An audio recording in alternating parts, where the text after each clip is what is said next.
The Hyena Men, a northern Nigerian enigma, the Hyena Men of Kano. Even the name sounds like something out of a myth. They roam the edges of society, these men, with their powerful scavenging companions. Not fully understood by outsiders, they are both revered and feared. I'd heard whispers of their existence for years, stories that seemed too incredible to be true. Men who could control wild hyenas, who lived with them, walked with them, performed with them. I knew I had to see it for myself. My journey would take me to Kano, a bustling city in northern Nigeria, a place steeped in history and tradition.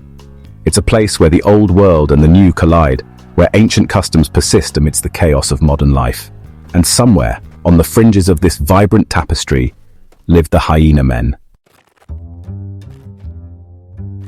The journey to Kano was an adventure in itself, filled with moments of awe and trepidation. Hours spent bumping along dusty roads, the air thick with the scent of diesel and distant fires. The vehicle's tires churned up clouds of dust that clung to our clothes and skin, making the journey feel even more arduous.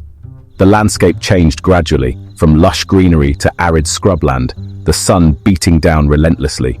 Each mile brought a new vista, a new challenge, as the lush forest gave way to the stark, dry savanna. I was traveling with a local guide, a man named Musa, who knew the region like the back of his hand.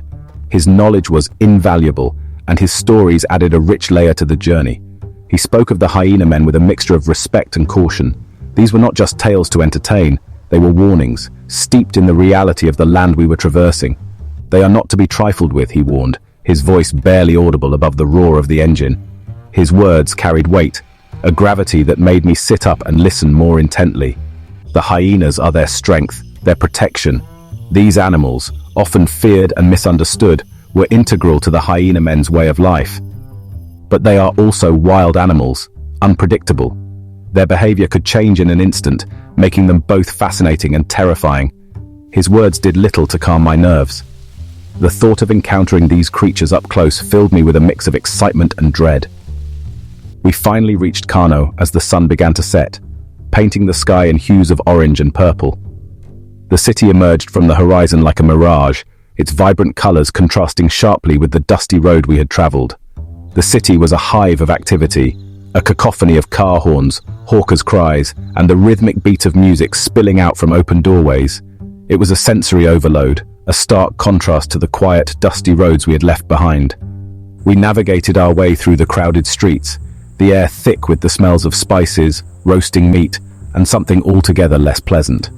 The vibrant market scenes were both overwhelming and exhilarating.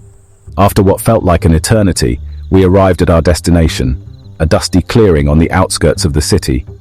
The journey had been long and tiring, but we were finally here. This was where the Hyena Men lived, in a makeshift encampment of tents and shelters cobbled together from scrap metal and tarpaulin. It was a stark reminder of the harsh realities of life in this part of the world. As we approached, I could hear the unmistakable sounds of hyenas, a low, guttural growl that sent shivers down my spine. The reality of what lay ahead was finally sinking in, and I couldn't help but feel a mix of fear and anticipation. The Hyena Men welcomed us into their camp with a mixture of curiosity and suspicion. Their eyes seemed to question our intentions, yet there was a hint of hospitality in their demeanor. They were a motley crew, these men, their faces etched with the hardships of their lives. Each wrinkle and scar told a story of survival, of battles fought and won, and of the relentless sun that beat down upon them.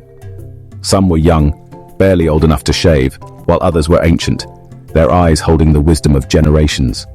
The young ones looked up to their elders, learning the ways of the camp and the secrets of their trade. But they all shared one thing in common, a deep connection with the powerful creatures that shared their lives. The bond between man and hyena was palpable, a testament to years of mutual trust and respect.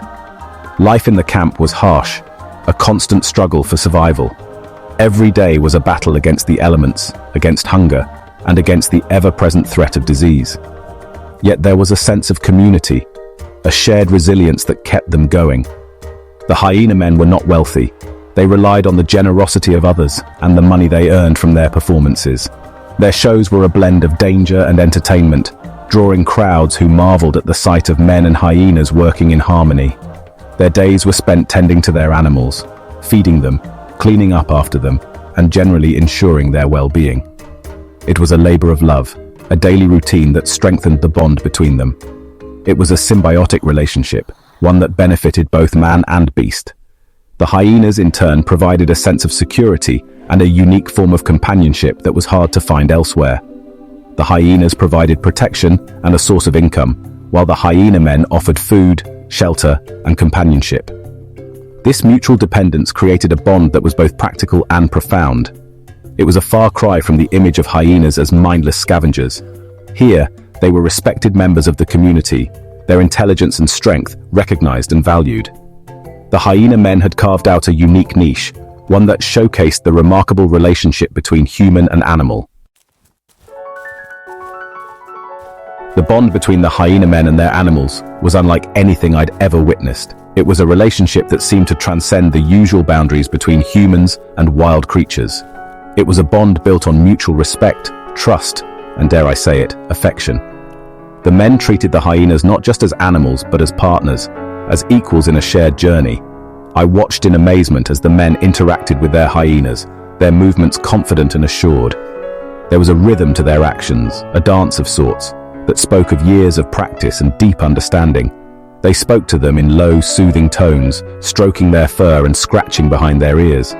It was clear that these interactions were not just for show, they were genuine moments of connection. The hyenas in turn seemed to respond to their handlers with an almost canine-like loyalty.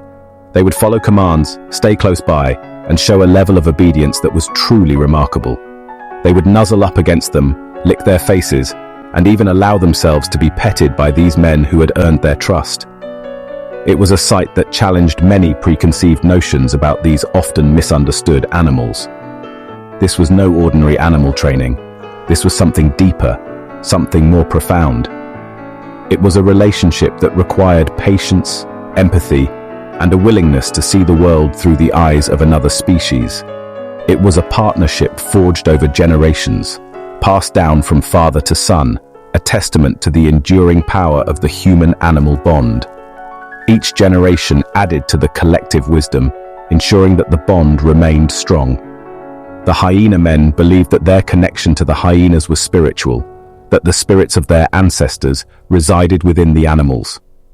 This belief added a layer of reverence to their interactions, making each moment sacred. It was a belief that permeated every aspect of their lives, shaping their worldview and their relationship with the natural world. The hyenas were not just animals, they were spiritual guides, companions on a journey through life. I couldn't help but be moved by the obvious affection between the men and their animals. It was a bond that spoke of mutual respect and deep emotional connection. It was a side of hyenas I'd never seen before, a far cry from the snarling, cackling creatures of popular imagination. Here they were gentle, playful, and deeply connected to their human counterparts. Here they were companions, protectors, and even in their own way, friends. It was a relationship that defied the usual boundaries, showing that with understanding and respect, even the wildest of creatures could become trusted allies. Don't forget to like, share, and subscribe for more intriguing content like this.